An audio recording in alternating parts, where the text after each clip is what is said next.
Welcome to Commander Central, episode 187, and today we're going to talk about backup plans in EDH. I'm Dana. I'm Max. I'm Chris. And I'm Matt.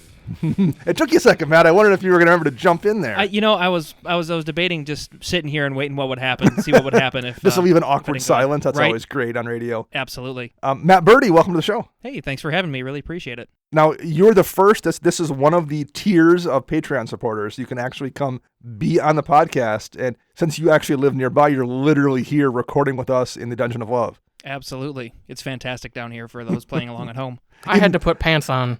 Even though Chris was just complaining that it's too cold. It is freezing down here. I'm roasting. I'm not going to try to figure out which one of you two is definitely infected with the coronavirus right now, but it's for sure one of the two of you. I don't know, it was weird. Last night I went to bed and I was just sweating. And I walked around the house. So it's and my you. thermostats were all like cranked up for some reason. So I turned them all down. And then I woke up because I turned the fan on. I turned the fan on right on top of me, no blanket. And I woke up. I'm like, oh God, that was a mistake. And I rolled over into the blanket.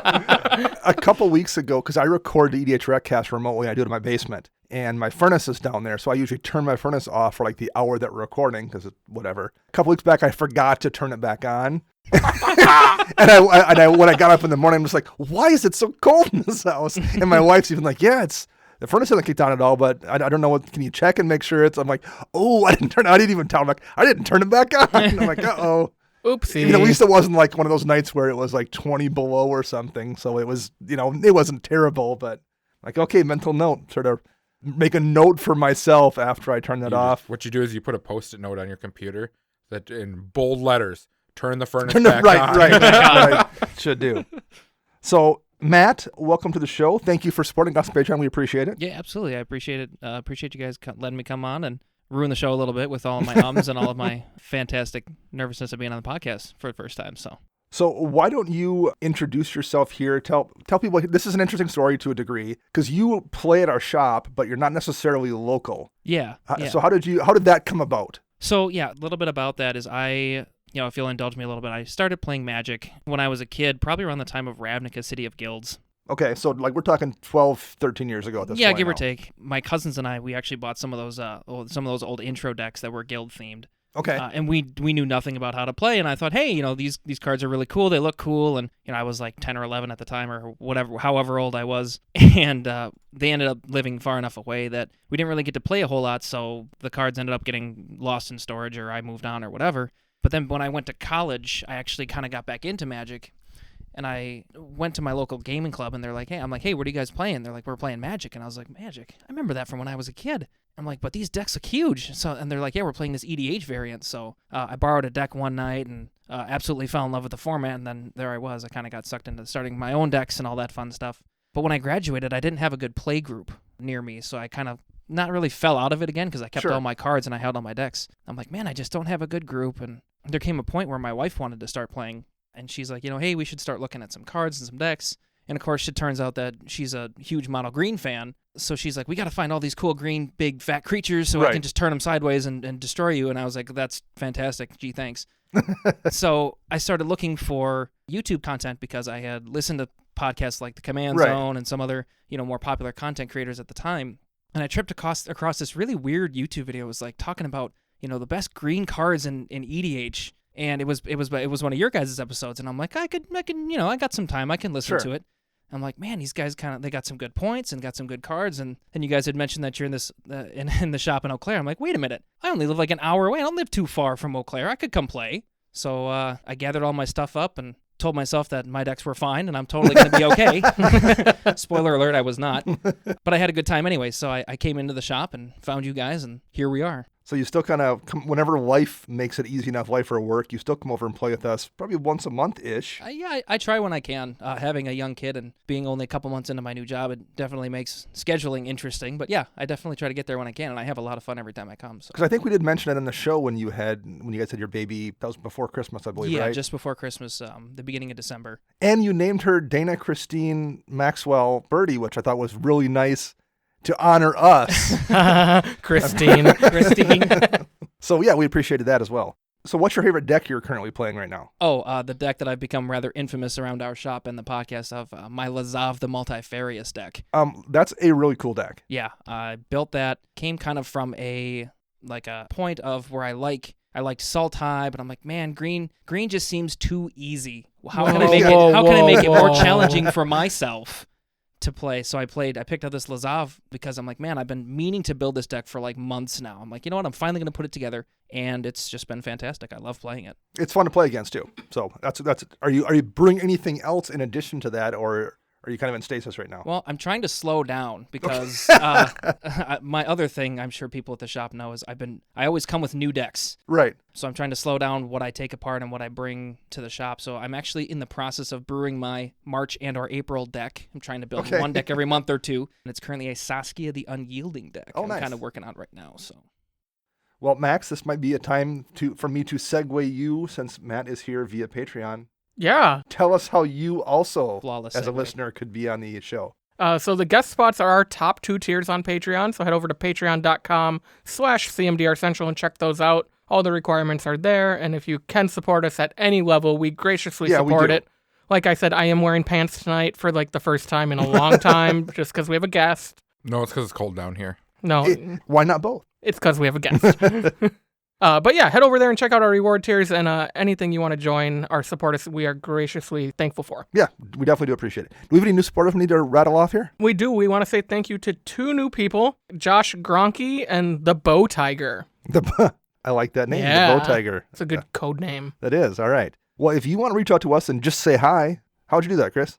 You can find us on Twitter at CMDR Central. You can find us on Facebook by searching CMDR Central. You can find us on YouTube, CMDR Central, and you can find us online at CMDRCentral.com. You can also find us on FlipsideGaming.com. Yeah, use promo code CMDR in all caps to get 10% off all orders $10 or more. And, Commander 20 decks are coming right around the corner. Really soon. Along with Ikoria Lair Behemoth. So, our code works on their pre-orders. We had some spoilers this week from Ikoria. Not official ones, like literal leak kind of spoilers. We won't go into those, though, because we're so close now, especially. We also have some contests that are wrapping up here. Yes. So for Patreon, if you support us by the end of March, you'll get entered to win the Alayla Artful Provocateur deck donated to the show by Patreon supporter and listener Zach D.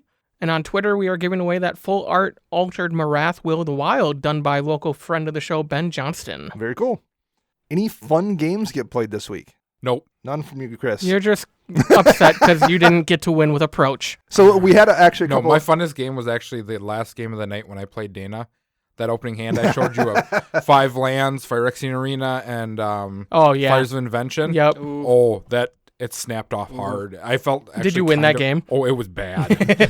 But I mean, everyone was down to like sub 10 life ish by turn 8 or turn 7. That always happens when you play against Smogus somehow. That was well, yes, it doesn't help that I'm completely reckless. And then I play a Maze of Ith on turn 4. And proceed to let Dana hit me for 3 turns in a row. Forgot And I'm it. like, oh yeah, I have a Maze of Ith. Yeah, you can't. Well, and then what I did in that game was I had a Beast Within in my hand. And I'm like, okay, I can Beast Within the maze if I need to, swing and hit Chris. And then 10 seconds later, I see that the third player is at like 3 life, and I'm like, it has no blockers. I'm like, if I Beast Within my own enchantment, I can get a Beast at the end of turn and swing and hit him, and then I can kill Chris, and I can kill them both. So I Beast Within my own enchantment to get the Beast, forgetting that I needed that to deal with the Maze of Ith. So yeah, it was after 9 o'clock. It was like 11:30. Yeah, I was gonna say I stayed till 11:30. Yeah. The fact that both of you guys forgot that the maze was in play Yes. at some point in the game is just fantastic. Yeah. The number of times people forget that there's a Maze of Ith in play, or if I have it in play in one of my decks, and they're just like, oh, I'm going to tag you for a billion. It's like, nope, maze. The number of times people forget that is yes, hilarious. Absolutely. I ran into a maze playing against listeners Bill and Dennis. Yeah, we had a couple of listeners that came on their spring break to hang out and play some games. Yeah. It was in a game with Chris. He was playing his Animatu Super Friends deck. We had a Korvald list, which was just Windgrace with Korvald leading the charge. Yep. And Xenagos. Xenagod, yep. I ended up having to kill Chris. Nope. That seems like a legitimate... He cast Approach. Okay, well, yeah, there you go. And then he Mystical Tutored to put it back on top. Sure. And then drew it. And then he preordained to draw it. And so he's tapped out. So on my upkeep, I had to Thirst for Meaning because it was the only draw in my hand because Tuvasa was sidelined. I had a Siona out. And I'm like, oh, that's Pact of Negation, Replenish, and a land. I pitched my Ancestral Mask to my graveyard so I could keep my 3 cards and cast Replenish. And I suited up Boom! Siona with 8 enchantments, created a bunch of tokens, and I'm like, well, I'm going to move to combat. And I hit Chris for for 70-70, double striking, lifelink, old lifelink, all the fun stuff. So did Chris try that? Like, why are you attacking me Yeah. when I've already cast Approach once? He tried to convince me that he scryed it to the bottom. Because I did Well, hey, preordain, and I went scry 2, guess, and I'm just sure. like, put 1. It was all a mind game with the preordain. No- Obviously, I drew it, Sure. but No reason not to try, though. Yep. No cost in that. And so Bill had a Maze of Ith out. No, a Glacial Chasm out. Oh, yeah. So you can't attack him. I can't attack him, and he had a Constant Miss in his hand from earlier in the game. And so, they go, and I'm like, well, I'm just going to let you know. Then he passes his turn. He doesn't really do anything. Dennis, his son, goes, do you have a way to deal with both? I'm like, well, I have a Strip Mine out, so I can get rid of the... He goes, what about the Constant Miss? I said, I've packed a negation in my hand. They're like, good game. 77, Siona won it. Because you don't run many counterspells in that deck. Is 2. it Packed and what else? Packed and Arcane Denial. Okay. I cast a counterspell on you too. You did, but you didn't counter anything. You bounced all my tokens to my hand. All my Aaron Campbell Angel tokens. Nice. Is that part of Chris's Aaron Campbell challenge? You're bouncing her tokens even? You starting the ruckus. I thought about doing that too, of just making a complete deck that all it does is make angel tokens. Make Aaron and just Campbell use the angel Aaron tokens? Campbell Nice. angel tokens and just beat her repeatedly with her own them. tokens? What's the matter? Why are you hitting yourself? Why are you hitting yourself? Assuming we actually have a GP locally in Yeah. Minneapolis this No year, kidding. because we can jump into that briefly before we start the main show topic. We just got some Magic Fest canceled. Baltimore and Detroit for sure, and I think there were even a couple more. Sao Paulo, maybe? Yeah, I and, believe so. Palm Springs? I know. Yes, Palm Springs was one The too. Nerd Rage gaming circuit, they canceled quite a few events. Yeah. And then Channel Fireball put out a little press release about it saying they will assess Magic Fest on a case-by-case basis. They are canceling the Player Tour finals in Houston, and they're going to reschedule as many of the Player Tour events as they can. So, I mean, we're just going to play it by ear, I guess. So we're still hoping we can go to things. But, like, at this point, I'm not entirely convinced Seattle's going to fire off. I'm not either. I mean, I have a tentative work conference there literally a month prior. Yeah. And the conference sent out a survey today saying, is your company on a travel ban? Is it international or domestic? When is it over? Are you still contemplating coming to the conference? And we said, yes, we're on a travel ban, and we're undecided until we know more. Yeah. Yeah, well, I know as of right now, Star City Games posted a thing that they canceled their next 2 events, but their Atlanta in the beginning of April, it's like April 11th through 14th, is still a go. For now. For now. So, yeah, I mean, we'll kind of do the same thing here at Commander Central. We'll just play it by ear. Assuming the events are firing off, I think we're still planning on going if at all possible. But, if they're not going, nothing you can do about that. So we will keep listeners informed as to what our plans are and kind of play it by ear and go from there. Wash your hands, everybody. Wash your hands. Absolutely. Go check out the president of the CCO's announcement on how to wash your hands. Ryan made a great video the other day. He did. It was, go check that out. I am proud to say that one of the presidents in my life knows what he's talking about. That's the Canadian one is what you're Yes. playing. All right. Yeah, yes. So let's jump into the main topic. And this was suggested by Mr. Birdie here. Well, that's only because when you guys were talking about, hey, what would you like to do for your episode topic, you had done an alternate win con condition the very previous episode that I may or may not have made an anonymous appearance on because somebody likes to play Phage in his decks. So, I died to a Phage for sure. What we're going to talk about here is basically a backup plan for your deck, a backup win condition. We've talked about win conditions plenty, but having a backup one is nice. Max was talking about swinging into with your Vasa deck. If you don't have that strip mine or you don't have a counterspell for that constant mists, you just can't win that game. Correct. And it's nice to have a backup plan, or at least, if it's not a backup, a diversity of win conditions in a deck, like ways to do it in multiple different ways. Because we oftentimes talk about your main win condition, but I don't think we've ever really gotten into having other win conditions or other plans in decks. I think the best way to do this is to just talk about specific examples from our own decks to start with. And you mentioned Phage, Matt, so let's start talking about Phage first of all. Yeah, absolutely. That's in your Lazav deck. Yep, that's in my Lazav the Multifarious deck. So what's your main plan to win with that deck? So when I built the deck, the main intention of the deck was to swing in and do 21 points of commander damage.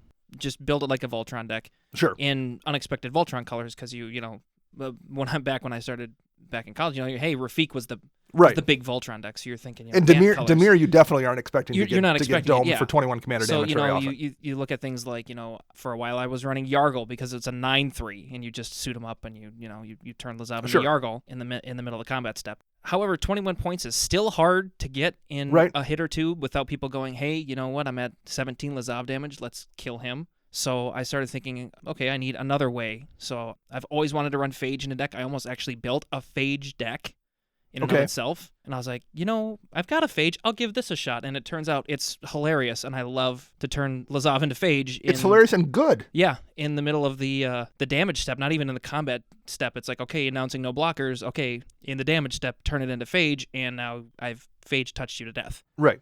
And then I proceed to get killed because I can only get like Get one one person. player consistently with it, or two maybe. Well, on a but good day. that's enough sometimes though, because Mhm. one of the things we're going to talk about here, sometimes the assumption is a win condition needs to be a way to kill everyone simultaneously. Sometimes just killing the scariest card at the table is good enough.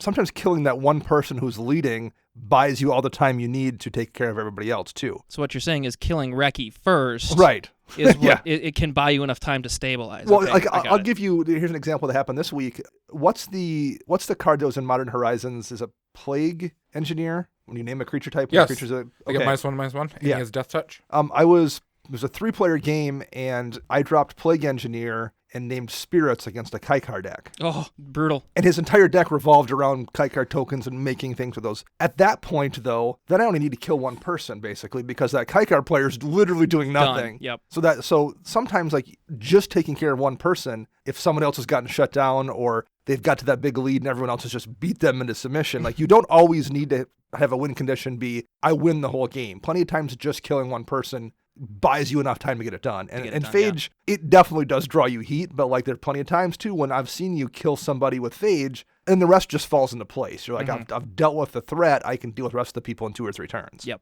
So you've got maybe Lazav beats if you can Yep. get Lazav big enough. You have Phage as a backup plan. What else do you have in there? So I also am a bit of a scumbag. I'm kind of on the right side of the table for that, sitting here by Yeah. Max. And I do run Skithrix because in fact you only have to get to Right. 10. And I may or may not have included a certain sort of truth and justice that proliferates, and you There we suit go. Lazav up with that to poison some people out of the game. Is there a Blighted Agent in there too? There is a Blighted Agent in there Oh, the unblockable. for the unblockable sure. and the infect as well. And then you, again, suiting it up with a sword or something of that just to power up Lazav and get counters on it. That tends to get Right. it done too. Or if I get really desperate, something that I found out recently is I also run Consuming Aberration in the deck. Oh, yeah. So if, for Ooh. example, a Constant Mist comes down or something where I can't attack, like a Glacial Chasm or something like that, I can just land Consuming Aberration and just cast spells to mill people out Sure. of the game if I have to. That's kind of plan C or plan Y, as it were. That's last resort. But if it needs to get done, it needs to get done, right? Yeah, no, so you have not only do you have multiple win conditions, backups included, you have diverse ones where you're not just reliant on one strategy entirely. Yeah, that's what I found is that sometimes people just like, you can propaganda you up and you just can't attack them. Well, Right. then what are you going to do in a Voltron or a Beats deck? Any more specific decks?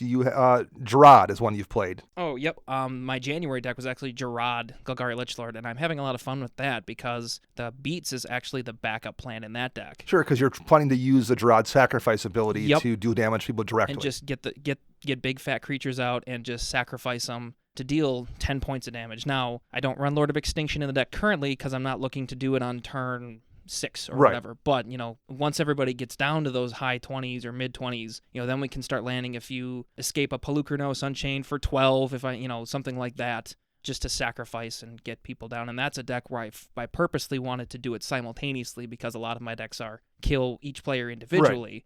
So I wanted to try and diversify it into that. But if you need to in that deck, you do have the option because there are big fatties in there. Just swing to being, You can get through sometimes cast a too. Hogak and Right. just beat somebody to death with Hogak, or like I said, Pelucranos or any of the other threats in the deck. And you have Grumgully written down too here in your notes. So That's Grumgully, a new deck, definitely. yeah. So that was a new deck with one of the other guys from the shop, Dr. Mike, and I were working on that one a lot. Okay. And the whole deck is the backup plan because it's more of a mindset than an actual stratagem because it's a golem tribal deck. Okay. I didn't necessarily build it to win games. I built it because, hey, Grumgully is hilarious with golems, and golems are terrible. Right. And Grumgully makes him just slightly less terrible Right. to try and just have as much fun as possible and just play obscure golems and have people go, what is that card?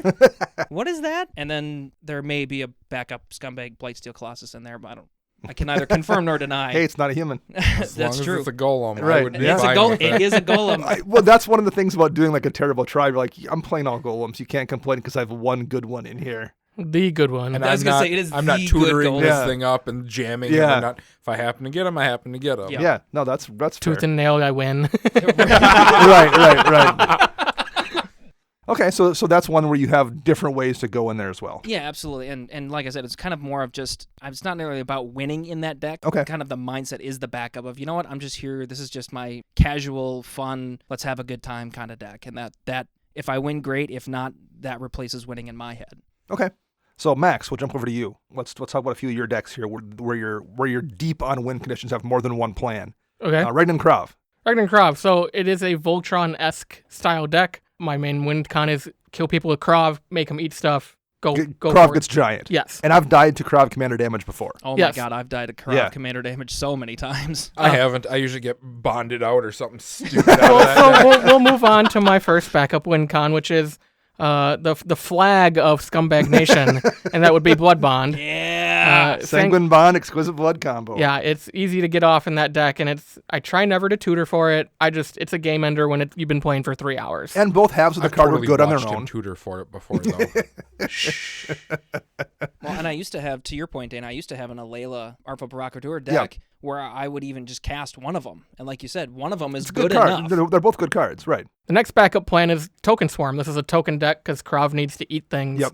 Unfortunately, Token Swarm in black-white, you don't have your overruns or anything Right. like that. So it's a little harder to punch through 18 to 20 little bodies. But it gives you that way to like chip somebody down to get them Yes. close enough to hit with maybe Krav then too. It all kind of synergizes together. Unless I have Divine Visitation out, then they're just 4/4 angels. Right. Well, right, yeah, which is a win condition sometimes too, for sure. My final two are just the life gain that's built in the deck and an Aetherflux Reservoir just doming There's someone. a lot of life gain in that deck. And finally, the Grave Pact Dictate lock that I can get the game into just to stabilize if I have Okay. to. So a pro tip for anyone who ever plays against Max when he's playing Ragnar and Krav. If he looks over at his life total repeatedly, If he keeps usually checking, has reservoir in he's his like hand counting, and he's okay, doing I'm the at math if he 47. should jam it or how not. can I get Probably to looking to 53? laser beam Right. somebody off the table pretty quick. So how about Dragonlord Jamoka? There really isn't one in this deck. This deck is all about creature beats. That was one I was thinking about. I'm like, Jamoka basically can punch someone in the face with Jamoka. Maybe there's other creatures that can punch in the Yeah. face, but that's pretty much what it is. Yeah, True Conviction essentially is the win con in this Sure. deck because it just gives everything double It strike. makes well, and you've got, I think, Overwhelming Stampede in there as well. I do have a couple overrun effects, So you have- Berserk, and I do have Duelist Heritage as another double strike enabler. So you're not just reliant on hopefully I can chip everybody down. You've got ways where you can like take somebody from 30 to 0. Quickly. Berserk, True Conviction. So you're reliant on the combat damage step, but you're not just reliant on, I hope nobody has blockers and I can swing in for 4 turns. Exactly. The true backup win con in this deck is just sandbagging until I can win. Right. Well, there's also a Blackblade Reforged in there too, which on Yep. Jamoka just probably one-shot somebody. Oh, yeah, absolutely. So a constant miss would be a problem in that deck, but... No, it wouldn't. Why is that? Can't Oh, cast okay, spells on my Jamoka, turn. true. There you go. You've ran into that before. I have. No, that's a good point. Every time. Every time. So that alone gives you some resilience to a Yes. few, to like fog effects, which are probably the biggest bane of existence, or like Aether Spell to Aetherize or something. Very You right. can't do it on your turn. Or trying to mana drain the True Conviction and realizing, Right. hey, it's Max's turn and I can't I cast can't counter cast spells it. on Max's turn. Then I just feel dumb. That's good. I actually like happens. that. It's a you're reliant on the combat damage step, but you've got protection for it too, which Yes. makes it a little more resilient. Yeah. How about Tuvasa? So Truvasa, I kind of actually just mentioned this earlier in the games we played. This is my Voltron deck. It's all about Yep. suiting her up with auras. Before that, I had a token backup plan with pretty much just Sigil the Empty Throne. But there was times when like that could also make you a swarm to Definitely win do the it. game. But then Theros Beyond Death came out. Yeah, it did. And I have 2 more token makers with Siona, Captain of Yep. the Guard, I think. And then Commanding Presence as an aura that when the creature hits, you make a 1/1 soldier. And then Destiny Spinner is actually a alt win con or a backup plan because I can just animate a land when I have 40 enchantments out and hit someone with a land. Yeah. So you have, again, you're kind of tied to the combat damage step for the most part, but you're not just locked into going tall. You can go wide if you need to. Right. Now, the one thing that all my decks have in common for a backup win con is I cheat. Sure. If you cheat, you tend to win. That's a good point. Now, in a deck like Dromoka or Vasa, where you are reliant on the Combat Dap step, do you run more do you run more strip mine effects to deal with Glacial Chasms and Mazes of Ith? Or are you just like, well, it is what it is? It is what it is. All right. I think each deck has one. See, Just one. Okay. It's one of those aspects where you're the threat on the board and you look at your other opponents and like, I will kill that guy if you strip mine his thing out. Yep. If you don't, Sometimes that I'm works. killing you. Sure. I mean, You can politic it hard Yeah, that you way, can. absolutely. both Dragon Lord Dromoka and Tuvasa have a strip mine, a Beast Within, and a Generous Gift in them. So yes, I So you can do get have ways rid to of deal with lands too. but I Okay. don't also have a Ghost Quarter or a Tech Right. Edge or a Wasteland in them. Okay. Chris, let's jump over to you. Sure. Mogus. That's Trash card. everything does damage in Mogus. The entire deck is a backup win condition. It is. This one was actually really hard to debate how to word this deck because the Sure. deck is meant to just do AoE damage every turn. Yeah, I mean the whole deck is diverse win conditions. Yes. And you very rarely do combat damage stuff in this Except deck. for last night. That was the first time that I'd actually done combat You damage hit me like twice with Mogus. I've been hit with Mogus in range. before. I was in range to die to combat damage to Mogus. that. Yeah, because last night when we played, it was more of Tuesday night when because I tutored up the Grave Titan. Mm-hmm. And I was like, well, let's just make this game fast. If you guys can't stop this, that's how the game's going to end. Because you have a lot of in addition to Mogus, like mana barbs kind of effects where Yep. just everyone just taking damage constantly. Yep, that's another thing I can do. I can lock people out with like Glacial Chasm and Snaring Bridge and drop a mana barbs and just sit back. Just wait. Yep. Same with Fires of Invention. I can still cast my spells and have a mana barbs out, and you guys just hurt yourselves. Right. And then, of course, playing red, you get all the double damage dealers, so I really don't have to put too much into it and just watch everyone hurt themselves. And that's really tough, unlike a combat damage step thing where a constant miss can kind of lock you out. It's really tough to lock. There are cards that do reduce damage The or Wanderer. shut off damage. There's at least Stupid Wanderer. There's at least one white enchantment that reduces damage to 0, that reduces your damage outside of the combat step. There's a couple things that do it, but no one runs them unless it's a really specific meta and they're playing against. If we played only each other, I might run it, but it's going to be a dead card the vast majority of the time otherwise. Yeah, I'll remember the first time you ever played the Wanderer on me, I had to reread Yeah, the card, I did, and yeah. I'm just like, oh, and I know why you're playing this, and it's not to target me. I just got No. incidentally hurt by this. I'm playing just mono really white. good. I'm playing mono white Super Friends, and the choices are slim. There's only 22 of them, and I'm running 17. Oh, I just So, wanted yeah. to cry that day. That's another card people forget about. Is just the Wanderer's passive. Yep. Yeah, Reducing the damage. Yeah. Just yeah, that's Gets great. people It's all the time. fantastic against Mogus. It So is. how about Amanatu? Amanatu is mainly a combo deck that I have centered around Approach of the Second Sun. A bunch of card draw, tutors for it, that kind of fun stuff. I think you dug 15 cards deep last night to find an answer to Corval. Right? But my backup plan is it is mainly a Planeswalker build. There are only 3 creatures in the entire deck. Yeah. So the Planeswalkers do a whole bunch to it. Now, on top of that, since Amanatu has that awesome ability top where you can rearrange cards, I'm running cards like Entreat the Angels, which gives me Miracle to put a whole bunch of tokens into play. Max Another just shakes card his that head. I'm got running- burned last night on me. Another card that I'm running is Mass Manipulation, which is very mana intensive, I understand this, but to permanently be able to take someone's thing that they can't really Yep. get back unless they have a homeward path or something like that is really good. And then we'll go on to my pride and joy, Alesha, who is slowly becoming a level 4 deck right now, because I keep detuning it. This deck is mainly, it is combat damage. That is all it is now. It's kind of a Arming the Can style deck Yes. because a lot of the stuff you put in play then brings in tokens with it, and then those things died if you can bring them back again and make more tokens. Well, that's the thing, is that it's very resilient due to the fact that it is a reanimator deck. So Right. you don't focus on the reanimating part. You focus on jamming everything you have in your hand or any of your cards. Like I have the recruiters that tutor up other creatures. Yep. Play those creatures, get stuff out, and then it's like, oh, board wipe, kill. And I'm like, okay, start reanimating and just Right. rebuild. It's very resilient. That's one of the things, again, tricky if you're relying on combat damage. Board wipes can really shut you down. That deck is very resilient to board wipes. Yep. Now, this deck used to have quite a few other win cons in it, such as the Cobalt Coffers, Exsanguinate. Mm-hmm. Also had the double ETB tokens where you had that artifact came Panharmonicon. Panharmonicon plus the enchantments that double tokens when they come in, which I cut all of that to detune the deck so it was more of a friendly, fun deck. This is going to be the one you play against when it's like a new player or somebody that you don't know and you think, oh, I definitely want to beat this person It's up. definitely a deck that I bring out when we have like listeners come in because everyone hears me talk about it. Yeah, and it's a super fun deck, too. And it's cool to see how it plays. Yeah, okay.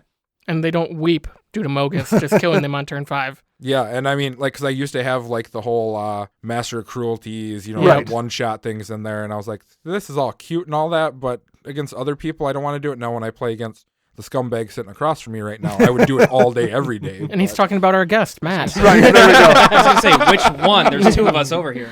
But if you wanted to, you do have options and you know how you can run backup win conditions Yes. and diverse win conditions there. If you need to, you've had them in the past. Yes. It's just right now you're trying to keep that deck much simpler. I'm trying to keep it low profile where it's more fun to play against, where you can just sit down and just start jam this card into play. Oh, that didn't work. Cool. Let's jam the next one and see how this works. That was one of the things I tried to do this year too, is I felt like all of my decks had kind of coalesced at roughly the same power level. So I was definitely trying to make an attempt. That's one of the things with my king. Why would I just forget his name? Kenrith the Return. I wanted that intentionally to be a deck like I could feel if someone comes in with that pre-con that they've put 5 cards into, I could play that Kenrith deck. And Kenrith's strong, but like it's all exalted creatures. Did he ever tell you the day he one-shot me with Kenrith? I did. Wait, you got a win with Kenrith? It's one. I'm 2 of 10 with it so far. I've won 2 of 10 He's games. just like, attack with Kenrith, and like pump, and then extra attack step, attack with Kenrith again. I'm like, what? Stop! Draw some cards. Yeah. Do it again. But like for the most part, it's that deck is one where that's my win. The only win condition of that deck is attacking with an exalted creature. Yep. Yeah. So now I want to play against that Kenrith deck with my Grumgully Golem deck. There we'll have to do that next time you're in for sure. But on the opposite end of that spectrum, I'll talk about my Veil of the Nightclad deck. Ugh. This is his cheaty face deck. Well, that was Such one, a cheaty face. and deck. that was one I built originally. I thought because and we can talk about this when we're done going over our decks. I didn't plan to have a bunch of win conditions in that deck. My initial plan was I've got a Vela sitting here, and it would be kind of cool to build because the way Vela works, Intimidate says you can only be blocked by creatures that share a color or artifact creatures. I'm like, if I ran colorless creatures, like a bunch of Eldrazi, then they couldn't get blocked. I started making the deck, but I'm like, I just don't want to run a bunch of Eldrazi. But it's the greatest creature ever created. So the next step was Human? Humans, yeah. So then the next thing was I'm like, well, okay, I'll just run artifact creatures. So I built a deck and I jammed in, 22 artifact creatures. And I'm like, oh, I can just swing in. They'll be virtually unblockable. I can put a Worm Coil in here. I'll put in, Scuttling Doom Engine. I'll put in maybe a Juggernaut. Like I'll put in a bunch of fairly efficient 5 and 6 drop creatures that will punch somebody in the face for 20 damage because they can't get blocked. Did you just say that Worm Coil Engine is a fairly efficient magic card? Yeah, Is that it's what all I right. just heard. I think it's all right. Like He's never played Tron before. Good lord. In Commander, it is a fairly efficient in card. Commander, sure, yes, yeah. It's slightly less buffed in Commander than it is in any other format that it sees Man, play. I don't It's know. easier to get rid of in Commander, though. Yeah, I will say it is. that. Yeah, you bet. I still remember the time that I was able to get a Worm Coil Engine out. Dana's like, should I counter this? Should I not counter it? No, okay. And then the next turn, I slammed an Aetherflux Reservoir and just had enough to get him out Yeah. of the game with it. So I don't know what you're talking The about. answer is yes. I should have countered it. yes. So after I, had that deck going and was playing with it, one of the cards I put in was Karn because I had the one of the old Karns. I'm like, oh, I can. And I wasn't even like really planning to do it. I just had a Karn, and I was like, there's not a lot of great like beater artifact creatures.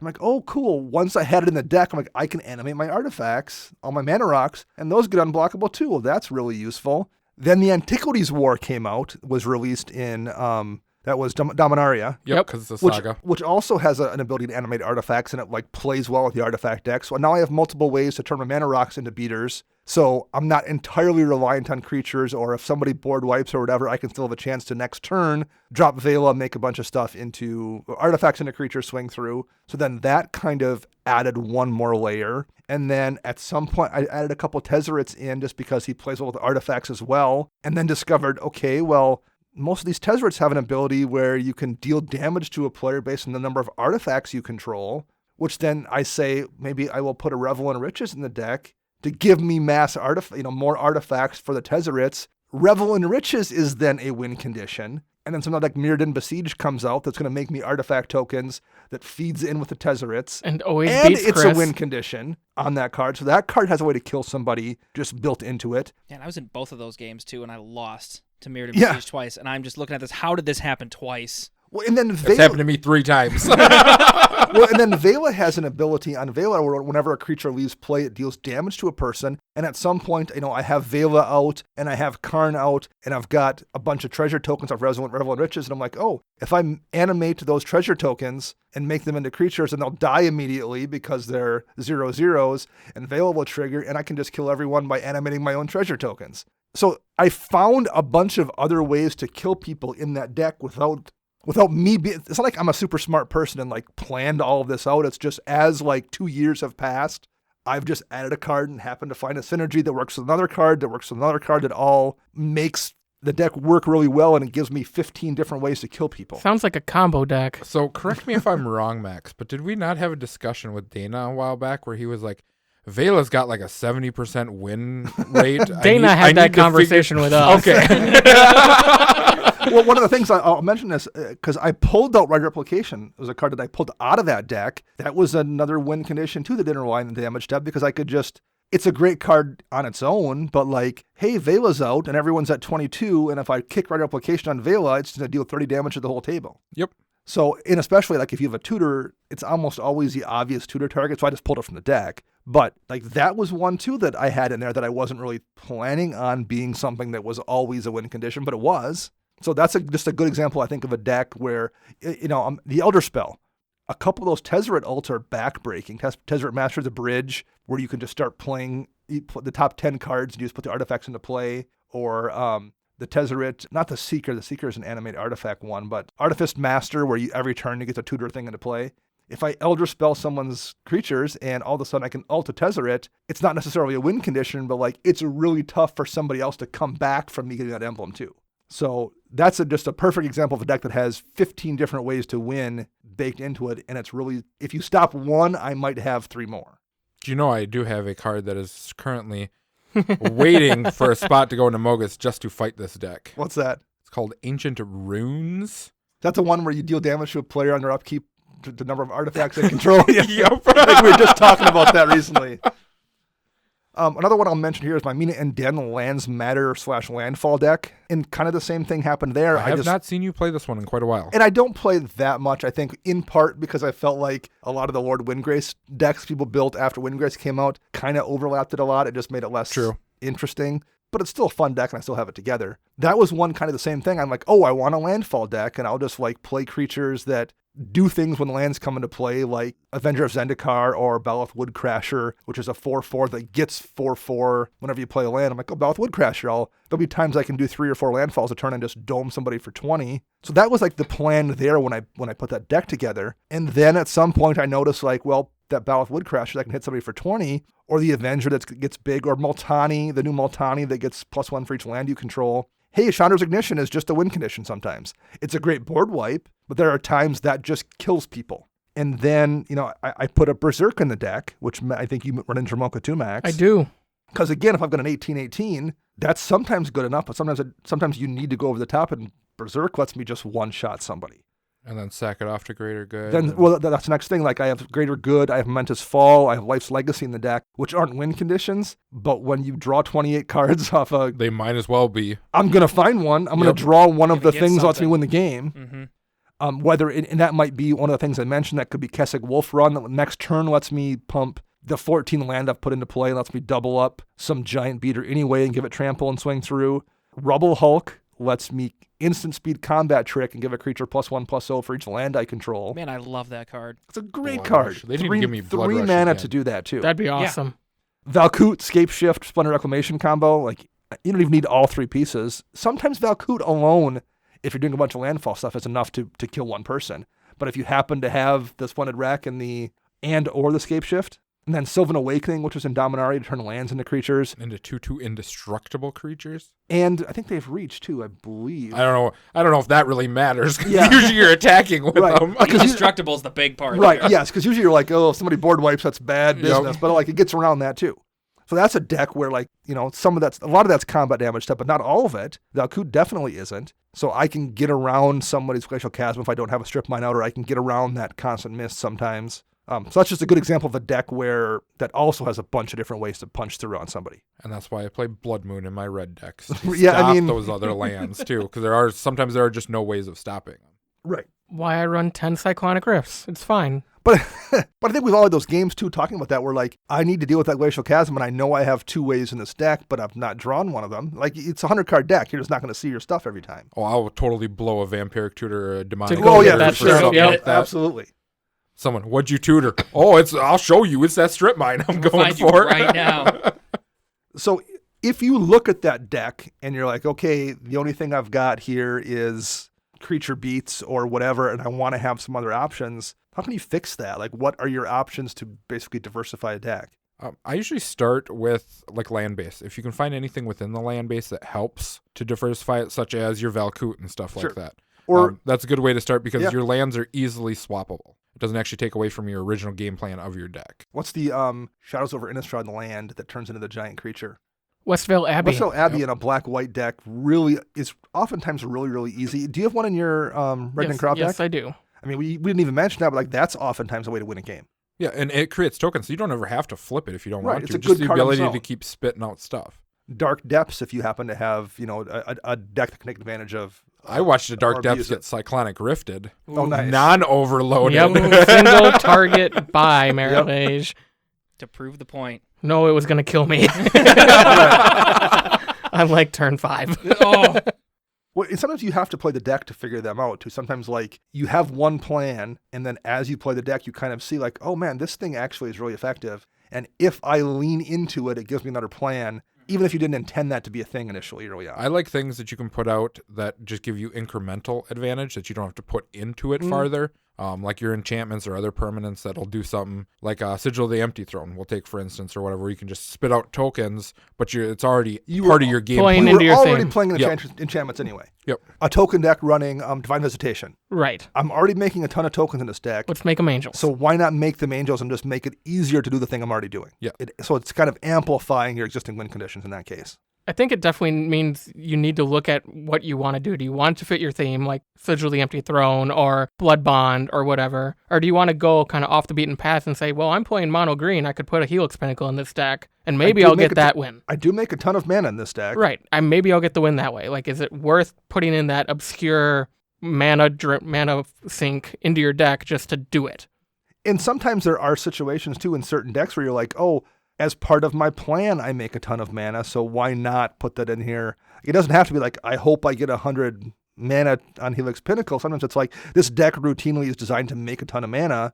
I'm running a bunch of mana doublers anyway. Like, I probably could put Helix Pinnacle in my Recce deck. I was I've got a gonna ton of say. mana doublers in there. yeah. That could be a way I could run that in, and it would never probably be a dead card. And I never see anyone with Helix Pinnacle, no one on the table worries until it's got like 80 Until it's too counters. late. Until it's too late. Until it's like 80 counters on. Like, Right. oh, we need to remove that. It's like, Yeah. that's too late, buddy. Yeah, because it's tough to remove too. Yep. Yep. I mean, sometimes it's as easy as like, well, I'm playing white and all I can win by is, creature beats, so maybe I'll just put Approach in this deck. Approach will just win, like, even if you're not filtering down to find it for the second time. Yep. Sometimes you're in a board state position where you can cast Approach and go, okay, figure it out, because in 6 turns you guys are dead. Yep. And if I draw a draw spell, it's 3 turns you guys are dead. And if I draw 2, you're dead next turn. Let's just roll the dice and see what happens. But like for one slot in a deck that doesn't necessarily require much setup beyond drawing cards, which you're probably going to be doing anyway, that's not a bad include a lot of times. No, not at I all. think out of all of those alternate win conditions, I think it's one of the most fair ones because it gives people time to set up to try to stop It's fair, and it also doesn't require you as the brewer to dump a ton of resources into Yep. making it happen. Yeah, you don't have to do anything to put any specific synergies into it. You Right. just play, here's Approach. What do you guys got? And the game's got to end at some point. Yep. And if you're, you mentioned Helix Pinnacle, or not Helix Pinnacle Max, Aetherflux Reservoir. Yeah. If your commander gains you life and like you're like regularly at 55 life, 60 life, something, Aetherflux Reservoir is a great card, and it's a way to give you a way to win a game beyond the combat damage step. There are sometimes you can just jam that into a deck. And it's somewhat symmetrical because you still lose that 50 life. Right, you bet. Like, you're hurting yourself by doming someone, so someone can deflecting palm it back at you or, somehow stop it. Man, I love trick binding an Aetherflux Reservoir. Yeah. That feels great. You lose the 50 so good. life and you don't get anything out of I it. just want to stifle the effect. Well, we talked about Berserk a little bit, but like if your commander routinely dings people for 10 damage or 12 damage, Berserk you kill Win you the somebody game. then. Yep. Yeah. And there's a lot of commanders that routinely get that big easily, and you can afford to do that. Just like, okay, this one card is going to make my life way, way easier. Now it's still combat damage step, but like it just gives you more. It gives you more options at that point. So are there any decks where you guys actively want to work on adding more things to it? I have one, and that's Brago. Oh, because it's so much. It's like Value Town is your basic play. You're going to win. It It's is, just it is out-resourcing. literally a two-way win deck. I mean, there's It's either I win just because I have enough creatures on the board to chip damage the table down, or I win because I drive my opponents insane by dragging rift locking the game. Sure. So I have already taken the first step, and I put Approach in the deck because I draw enough Well, cards. that's kind of a perfect deck for Approach. Yeah. If I time it right, I have enough draw engines on the board. I can get it. I can make the mana really easily. I can do it all in the same turn if all the stars align. And you don't have Approach in any other deck too. So like No. it's if you had it in 2 decks, you would probably want to add it to a third. Maybe Meh, not. Look who you're talking to. That's true. Yeah, But- a fair card. Nobody sees that coming from Max. Right, exactly. No. But no, that's a perfect spot for it too. And maybe you'll get bored of it down the road. I've yet to see it in Brago, so I'll be. Okay. We'll see what happens. It's probably gonna stay. It's 7 mana. I mean, like to use your Vasa deck for an example, you could probably very safely add Primal Surge to that deck, and pretty frequently just throw 30 enchantments and creatures into play. that card is awesome. The Actually, first time you The cast first it. time you cast and exactly, afterwards, you're like, exactly. I never want to do that You're like, again. I did it once, I'm good. It was actually funny. Dennis this week was like, "So you're gonna one-shot someone? I'm sure you got like a Berserk in your hand." I'm like, "Oh, I've never thought about adding Berserk to this deck." But as I look through my list today, I'm like, nothing gives it indestructible. Nothing in Sure. Tuvasa gives Tuvasa indestructible except the totem armors. And she And I think I have 3 of them. So and I she mean, pretty frequently just hits people for enough to be lethal commander damage anyway. right. And then you have to go lose all your enchantments. That Berserk in that deck might not make sense. Okay, so 15 non-permanent cards in Tuvasa. What do you think the hit rate is if I put Primal Surge in the deck? I don't make that much mana though. Like Yeah, I 'cause need it does I need cost like a lot. 5 mana to win. Is it, Like 10, is it be- 10 to cast? I think it's 8 and 9 or 2? 10. 8. I think it's 8 and 2. 8 and I think it's 8 and 2 as well. Yeah, I'm not playing that. The curve's at like 2.4. Sure. I don't need to add 10 I was mana. gonna say, like, but there are decks where that's also. Oh, like, yeah, one for where, like, sure. oh, Yeah. I can just win the game. Well, with this card. when we played with Bill and Dennis, and it was Dennis kept playing the double mana. For turn 1, everybody go get 2 basics. We're like, oh, cool. I am now on my colors. There you And then he's like, double mana, and it's like, go, it's my turn. I'm like, cool, this, and this. Board wipe. No one else gets double mana. What's up? I'm pretty sure Chris heard me going, what? Oh, I can kill someone next turn. How about either of you two? Any decks that you want to try to fix us a little bit on? Well, I mean, I'm not one that typically finds alternate win condition or backup plans when I'm playing decks because I'm a little laser focused when I build them Okay. because I do a whole lot of research, or I try to anyway, and building my decks, and that's where I'm kind of at right now with Saskia. Is I'm trying to, how do I build this so it's not just like every other Saskia Sure. deck that's ever been built ever. So that's kind of one that I'm tweaking and tuning and kind of working on to be like, how do I just not like. And I even told some people when I'm like, hey, I'm building Saskia, I'm not building it Infect Right. because that's the obvious plan. Now, I may run a Triumph of the Hordes as a backup, but that's only going to be the only one in there because, I mean, game's got to end, first of all. Second of all, Right. it's so obvious. I want to try and challenge myself a little bit on that. In talking about how you want to find the condition when you brew, I think that's kind of what screwed me up the last couple of years. I've gotten used to these decks of mine that do oftentimes have multiple paths to victory, but I've kind of, sometimes when I'm brewing a new deck, I forget that I didn't have those paths to victory in the deck when I first made it. So then I'm like, I brew the deck up on my computer, and I'm like, yeah, but I don't know how I'm going to win aside from like, one swing through with creatures. And then I just destroy it, or I just delete it. I'm like, well, I didn't know how I was going with the Vela deck either. I just made it and figured it out. Maybe I just need to make decks and figure them out too. You just got to take my route, and you lay out all your cards. Oh, no. And you just go, No. 100 card deck, you bring it to the shop, you play it Well, you 4 know, you have times, to- and you go home and you go, okay, that card was trash, throw it over your shoulder and just start chucking But cards. like, and- there's no substitution for reps with the deck. Just Yeah. getting reps. Like, you can theory craft all day long, but you still find things when you play it. I think I've gotten too fixated on having the plan before I start playing. And I think I just got to play with some more decks and find it as I play them. And that's why I'm also trying to slow down because I'll do that thing with Chris. I'll be like, hey, cool, I'll slap this new deck together, bring it to the shop, and then I'll play it a couple times and be like, man, that, okay, I gave it more than one round, but I'll get home, I'm like, man, this card was trash. I should just build a whole new deck. And I'm trying to do I've that done every that. couple of weeks. So I've absolutely done that. I build 1 deck a year. I don't know how you guys do this like every month. Well, somebody at the shop this week was just like, yeah, I was kind of laid up last week. I was sick, so I was home for a few days, and I built 5 new decks. Would have been like, I finished Wow, this all right. TV show and I finished All this right. TV show.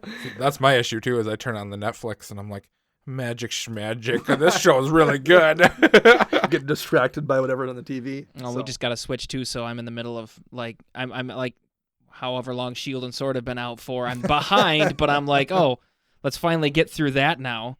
I got a 3-month-old. I don't get to go out. I don't get to do true. things, and when I have free time, it's between Magic and between all my other stuff. So Young Dana Christine Maxwell Birdie is There you keeping you go. busy.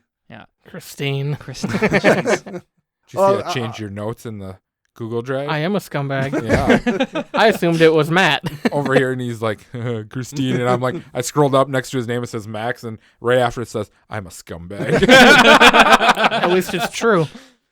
So do all decks need multiple ways to win, or are you guys comfortable if you want one only? Like if all you have is Dramoka Beats, you're okay? You seem to be okay with that. It's been the longest deck I've had in my stable. Well, it's so. also one of those things sometimes you can't. There's just nothing else you can do. Right. Selesnya flying creatures. White, green There's just only flyers. so many options you have there. I think it's fine to have a single-minded focus, but you need to change how you play the deck depending on what pod you're in. Right. Sure. Like sometimes you need to be hyper aggressive. Sometimes you need to just take a step back and let things unfold, and then go into your hyper aggressive and go from that route. Well, at the very least, I think if you're aware that this is what my only win condition is, you can do a better job protecting it at least, or playing into it. But I think at the very least, you probably should be conscious of at least knowing that's where you're at. In doing prep for this, I went through my decks and I was looking to see how many of them are really, really narrow and how they can win. And I came to my Talran deck. The only way that deck can win is to hit people with Sphinxes. And Drakes. Now, sometimes... They're baby sphinxes. It's okay. Yeah, that's true. That's fine. Now, gravitational shift sometimes makes that math way easier, and favorable winds is not quite as good, but that helps sometimes. I have a coat of arms in there. I can just drop coat of arms sometimes and be like, now everyone dies to these Drakes. But, Yep. I'm still reliant on punching through with Drake damage. So I was like, well, what can I do with what I have in this deck to give me one more option? Laboratory Maniac. Lab Maniac into... No, I didn't. This is my last show ever, folks. Thassa's Oracle, and I added I was gonna Jace. say, And I the added amount of cards Jace, you draw in that deck, it wouldn't surprise me. I put in Throw to the God Pharaoh. Yes. Out Ooh, of yeah. Amonkhet, at the beginning of your end step, each opponent loses life equal to the number of tapped creatures you control. So I'm still reliant on having Drakes out, but I'm not so reliant. Like if somebody has a Glacial Chasm out, I can still swing into them with the 11 or 12 Drakes I have out, and just pass a turn, and everyone's going to take 11 or 12 damage. So in thinking about this show, I actually went through my decks and added that one card because I'm like, that gives me a workaround. I don't think you need to do that for every deck, but I think it's also something useful to think about sometimes. Yeah, if your deck struggles, I think it's definitely something to sit down and say, okay, what are my points of My struggle? Glissa deck, we've discussed that a bunch of times on this show, I really have a tough time winning. Because you only run 3 basic lands. Of course you That do. doesn't help. Well, and you miss all your triggers. That has triggers too. Actually, Matt Morgan made a Twitter post this week about how Know how many basics you know can how many fetch. basics you have to when you go to fetch. How many you can go fetch. I'm like, if you're only running 8 basics, it's easier to know how many you got left. But in that deck, yes, there's ways I could run, the Mindslaver lock or whatever. And in the past, I've had Torment of Hailfire, but that's not. I don't enjoy those win conditions. But that's a deck where I've just resigned myself. Hey, if I need to have a bunch of power on board and grind everybody out, or I'm just not going to win, and that's just what it is. So sometimes you just have to accept that too. This certain deck, if you want to play it a certain way, maybe you don't have other win conditions. But I think knowing that is important too. Like just having that knowledge so you can play around that or play into it is better than nothing, at least. Yeah, absolutely. So any final thoughts from anybody on this topic here? I'm good. Matthew, how about you? No, the last thing I want to leave it on is just, hey, sometimes not only looking at alternate win conditions, but, your mindset as well. If you're, if you know, hey, I want to do this deck and it does combat beats, well, maybe getting a certain creature out and hitting somebody with it is what's going to, that achievement unlocked thing. Sure. Check that box for you for winning that. Or, like the Grumgully deck, maybe you just want to play something fun or meme, just because you don't have an alternate win condition doesn't mean you can't still win, quote unquote, in your mind. Well, like with my Death Touch tribal deck, same thing with the Grumgully Golems. That's just what it is. Yep. Just is what it is. And that's fine, and it's going to be my lower power deck, and that's where I play at. Everything doesn't also need to be optimized to the nines either. So, Absolutely. but sometimes it's useful. Like my friends we're all playing like 7 to 8 power decks. You also maybe then need to think about that more. Yeah. All right, I think that is going to wrap up episode 187. Our podcast theme is Retro Future Dirty by Kevin MacLeod, licensed via Creative Commons. Our show is edited by Rafael Garcia. You can find him on Twitter at Ursa Bearwalker. You can find me on Twitter at Dana Roach. You can find Max at CMDR_Max. You can find Chris at WiseSquishy1. And Matt, where can people find you online if they wanted to say hi? Well, that'd be kind of difficult. I'm the worst Twitter user ever. All I right, just check okay. my phone. But I am at Darth Alvamar on Twitter. All right. We'll be back on Thursday with the Deck Tech. Until then, I am Dana. I'm Max. And I'm Chris. And I'm Matt.